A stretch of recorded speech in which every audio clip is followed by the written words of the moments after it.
Hey y'all, hey, welcome back to my channel. It is Christian here and you're tuned in for my 2 cents. If you are new to the channel, then welcome. Thank you so much for tuning in.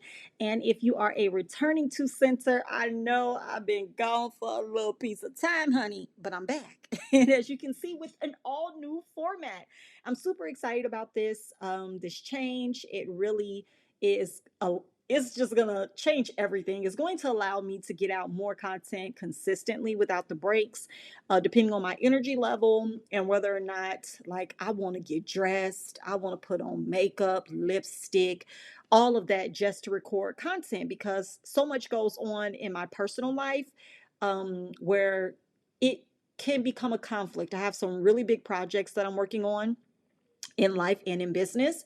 And overall, it's just kind of been draining. Like just thinking about logging onto my phone and recording 3 or 4 videos, which y'all know your girl can be long winded sometimes, honey. So sometimes my videos can be, 25 minutes or they can be 30 minutes. And if I'm doing 3 or 4 of those at a time, or even 5 of those at a time, it can take away a good chunk of my day. And so this way I am able to knock them out without having to be all dolled up or on, if you will, personality wise on camera. But I can get you guys content and start like elevating the experience where you guys may not be able to see my face as much, but you can start seeing like videos and pictures right here in the YouTube video itself. So I'm excited about this change. It kind of gives like a podcast vibe, even though it ain't a podcast, child. But yeah, it's just a different element. You guys can actually, leave your phone sitting down if you need to walk away, or you can always tune in however you want to. That's best if you're listening to me while you're at work or while you're cleaning up or, grocery shopping or whatever. Hopefully this will make it a little bit easier to consume the content and not have to see my face, right? So and if you want to see my face, if you miss my face, I definitely have hundreds of videos for you to do so. Okay, so you will not come up short on knowing what I look like if you just want to scroll through any of my past content and videos to see what your girl face is giving, because it's giving what the logo here is giving. All right, I'm cute in real life. But no, let's get into the 3 points before we start today's discussion that matters most. Number one, you're not alone. Number two, you're not crazy. Number three, God, your creator still loves you, and I do too. Now, I don't know how y'all gonna feel about this topic. Y'all may want to hashtag stomp me out, but we're gonna be talking about Kirk Franklin and Tammy Franklin. His wife, Tammy Franklin, will be co-hosting a new dating show on TV One. Okay, and it's called The One. But this topic is really going to be about something a little bit bigger in essence, right? Like overall, I want to talk about the state of dating, right? Like relationships and all of that. What's really going on, and why are TV shows dominating the dating field, if you will, to give people the opportunity to find love in front of millions of people? Like, what's going on there, and how do we even get to that point? But really, as it relates to church, what about the dating world? Like, what about the ways of the church with dating has become, I guess, so um, I don't want to say antiquated, but I don't think people are dating the way that I was taught to date, or maybe even some of you were taught to date, where it's better to marry than to burn. That was the message, honey. Be not unequally yoked. Don't be shacking up. Don't be fornicating and adulterating, honey, or none of that. Don't be having sex before marriage. And so seeing this show actually brought those points to my mind where I'm like, dang, I wonder if Kirk Franklin gets the approval of the church to be hosting this show, because, honey, according to this clip that I'm about to play y'all for the actual marketing of it all, it ain't sounding like these gonna be church folks that are dating. But we gonna talk about it. But first, before we get there, and here's a picture of Tammy and Kirk Franklin. They've been married for over 25 years. I believe in the clip she says they've been married for 27 years. And I just think that that's great. I mean, I just celebrated my 14th year wedding anniversary, and it really is like a milestone at this date and age and time. Society's standards just seem to be whatever they are. But I'm grateful to have the foundation that we have and to still be married, still be happy, and yeah, thriving out here. So let me play this clip for you guys to hear the sizzle reel of the show, and then I'm going to come back and give you guys my 2 cents, like only I can do, and some background on Kirk Franklin's history as it relates to love and sex. So let's get into it. Tammy now the unofficial matchmaker. And now we're switching up the game, bringing our matchmaking expertise to the TV screen. Get naked on the first date. Ashley and Brent exude confidence, charm, except they both have struggled to find that special someone. Do you want to come to the mansion? We set the environment to let them know, do you and be you. And we're not here to judge, and we're just here to have your back if you need us. We're going to introduce Ashley and Brent to the best singles Atlanta has to offer. And they're going to be living together in this estate, y'all. But the goddess Tammy and myself, they just might find the one. Premieres May 18th on Okay, so that was the real. Um, in that clip that I did not include here on YouTube because I don't have time for copyright strikes. I'm new to this, okay? I'm not true to this. I'm new to this. But I'm not really used to how YouTube handles putting videos in just yet. I need to do my research on that. So I'm going to keep on hitting y'all with this audio until further notice, honey. But you guys heard that reel and them sharing how, people would be able to move into this mansion, which is a really nice mansion in Atlanta, as, individuals, as singles, and find love, right? So it sounds like a ready to love. It looks like a ready to love. I don't want to say love at first sight because that's getting married or whatever, but it's just a lot. It's a lot that plays into the same storyline, if you will, or background or foundation as these other dating shows. And I got to tell you that for me, I was like, okay, I think it's great that you have a married couple who has been married for 27 years. And they say that they're the unofficial matchmakers. So I guess they hook their friends up and all of the things, or maybe not. I don't know. But to know that they have a show and knowing how charismatic Kirk Franklin is, and he was moving all around in this video, y'all. I mean, he was really moving his little body. He seems excited. But I think that it's a great opportunity for him and his wife to step out of the box of Christian music, gospel music, to now have the image that they probably already have in their social circle anyway.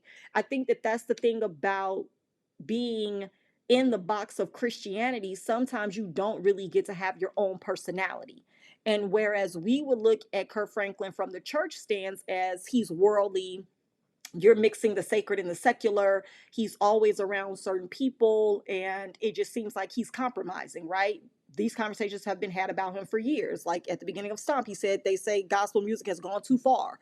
We're too radical. He knows, he's aware of his impact and the influence that his music alone has had on gospel music. But also now that narrative is going to be either stretched or it's going to be, my God, validated, if you will, with this show, because this ain't a Christian based show, you guys. So they're not talking about being equally yoked. I don't know, they may make some church, references or make some, statements or quotes or church sayings, but this is not a Christian based show. So people really probably need to lower their standards, but be prepared to be upset with him if y'all at church, because he's gonna do what's best for him and his check. So there's another season of this show. I found it very interesting that doing my research, I remembered loosely in 2005, like the early or early 2000s, he actually was a guest on the Oprah Winfrey show, right? So he was a guest on Oprah show, and they were talking about his addiction, right, to porn. I'm not sure if that word is allowed on YouTube, but he had an addiction to pornography, and he said that he had had this addiction since he was 8 years old. And I'm quoting him exactly from the interview. He said, growing up, everybody's got a friend that's got that big brother who has a stash of the magazines or videotapes under their bed. He said, from my first look, I was hooked. Kirk believes that his addiction affected him. That pornography affected him differently from most boys because it filled a void left by a broken home. He said, I was adopted when I was 4. The woman who adopted me was 64 years old. My mama didn't want me. My daddy wasn't there. So there were a lot of insecurities and low self-esteem. For me, the porn was like company. He said when he was 15, he began getting serious about his faith and went to his pastor to talk to him about his struggle with pornography. He sat back in his chair and he took a puff out of his cigar. Okay, you had a pastor that was smoking cigars, honey. Come on. We love to hear it. No, but he said that his pastor sat back in his chair, took a puff of his cigar, and he said, "Oh, you're young. You'll grow out of it." He had no idea that he spoke death into my life. That shut me down because I thought, well, someday I'll grow out of it. Instead, it grew in and it grew deep. My God. Well, we're hearing it right here from a now grown man who said at 15 he went to his pastor to talk about the struggle. I'm doing quotation marks, y'all, to talk about his struggle with pornography. And the pastor told him, "You're young, you'll grow out of it." Well, okay. If this is the counsel, honey, if this is the counsel that we are asking pastors to provide, then I don't know if y'all gonna stick beside these pastors, but there it is. It was natural, clearly to the pastor, and he didn't feel the need to cast or rebuke it out of him or deliver him from it. But this was Kirk Franklin's testimony in 2005 when he interviewed with Oprah. And I definitely believe that people can change. I believe that people can grow. I believe that people evolve. Like, we are always evolving and things are always changing, and we're always developing based off of the seasons we're in, the experiences that we have. And if this is a part of his past that he didn't want to carry into his present where he is now, or even was in 2005 when he did this interview, kudos to him, right? If he felt like it was actually a problem for him and his life, then I say, great that you were able to get from under whatever that addiction was or that stronghold or whatever it may have felt like to him in that season of his life. Um, but I know that the more church people catch wind of this new show, this is probably going to come back up. People are probably going to talk about, his addiction. And the sad part about it is, in church, some of the most intolerant people are the same ones that tell you to come as you are and that God will save you and change you, but they're not as tolerant of you actually making it through that and then elevating into another area of your life. Yes, this may have been a struggle for him in his past, but if he has indeed said that he's healed from what he felt like was brokenness and a void and emptiness, then we got to accept that. We just do. But that doesn't negate the fact that there's a bigger question or a bigger conversation that I want to have about dating and relationships, especially as it pertains to society and Christianity, if you will. Like, what is the cause of these dating shows taking over? Because we have to think about the future, right? Like, future generations, the way that other people see relationships. I have a 5-year-old and now an 8-year-old. And I don't know what the landscape of relationships will look like for them. I don't know what they will want to either be a part of or resist. Like, I don't know. You couldn't have paid me to believe that now there would be over 10 shows either on cable TV or on streaming platforms just for dating alone. That everyone is talking about it and it's such a huge part of people's like focus. That just leads me to, ask the questions of, if it's people just not authentically socializing in traditional ways anymore. Like, usually you would find your mate, the person you fall in love with, your spouse, at work, right? Or when you're in school, either high school, college, or some kind of trade school that you may be in. Just your everyday experiences in life would connect you with the person you would end up being with. And it seems like those ways of connecting and socializing have become antiquated, where people just aren't interested in connecting that way anymore. And it's not popular. And they're going other routes, dating apps, they're connecting with people that way. And for you all, because I like to give definitions, right? So antiquated is, and the definition is old fashioned or outdated. Okay, so antiquated means old fashioned or outdated. But just knowing that, to me, in my perception, people aren't socializing the way that they used to. Traditionally, it's just not happening anymore. People aren't meeting at the grocery store. People aren't connecting lifelong wise from their job. People are up in age and have never been married, 30s, 40 years old.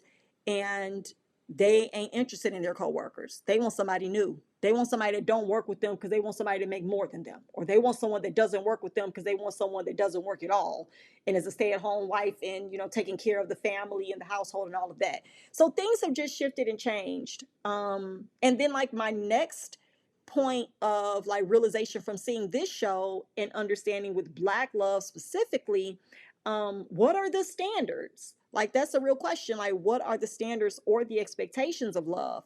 Because I know growing up in church, the expectation was, or the standard was, a man that finds a wife finds a good thing. That's a scripture. And so it really didn't matter if you wanted to, if you wanted to be found or not. If the guy or the man that found you had a good background, had a good job, came from a church, whether it was your church home or another church, they were good. They were good for you, right? It was a done deal. But now I'm looking at marriages from ministries that I've been a part of, and I'm like, some of these shits was toxic. Like, I'm just gonna keep it a buck. It was nothing that I would actually want to mirror my marriage after today. A lot of the women were, by society's terms, kept, where the women didn't have to work. All the bills were paid, they were taken care of, but they were miserable. Like, they weren't happy, their voices weren't heard, they weren't actually influences in their homes. They just, was there. And the men just paid the bills, but the woman had to carry a lot of the, pressure of the family being intact and looking good. And that's like kind of what I grew up with in church, just seeing that.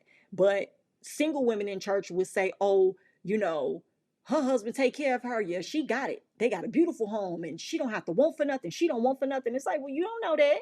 You don't know if she don't want for nothing, honey. She may want out, but she just can't say that.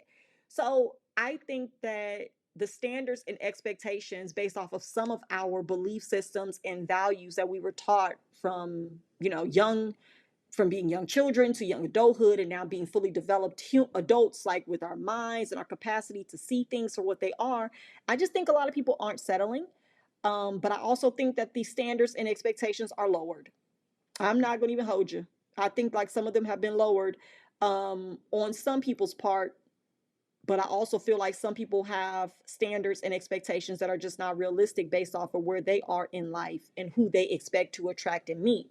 And some of these shows are going to probably level the playing field or kind of try to connect people based off of certain lifestyles and experiences, and that's still not going to be good enough.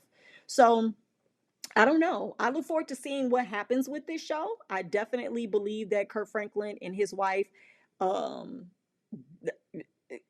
I guess they equipped. I mean, I guess they about as equipped as anyone else would be. Again, I would have loved to have seen a spin on Christian dating.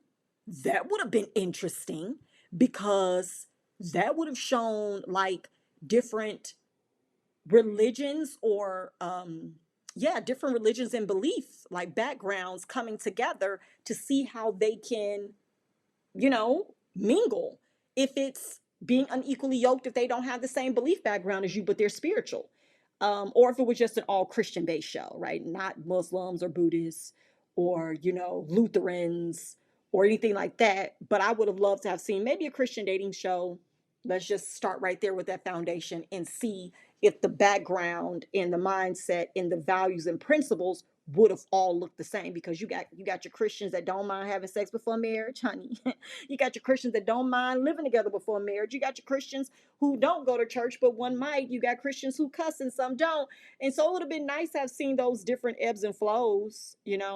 But TV One is doing the best they can with what they got. And right now, society wants to see more dating shows without religion attached. So I say Kirk Franklin and Tammy are definitely going to be the talk of a lot of church, church folks. I think that a lot of people are going to definitely have some feedback because of things that they may say or do or champion on this show. They may talk about being sexy and dressing a certain way and being attracted to someone sexually. And people in church probably are not going to want them to be on this show speaking to those things that way. And you know how everybody in church wants you to seek God before you do anything. So I don't know. I think that Tammy and Kirk Franklin have gotten out of the box over two decades ago. So they're not worried about nothing. They not worried about these folks, but we shall see.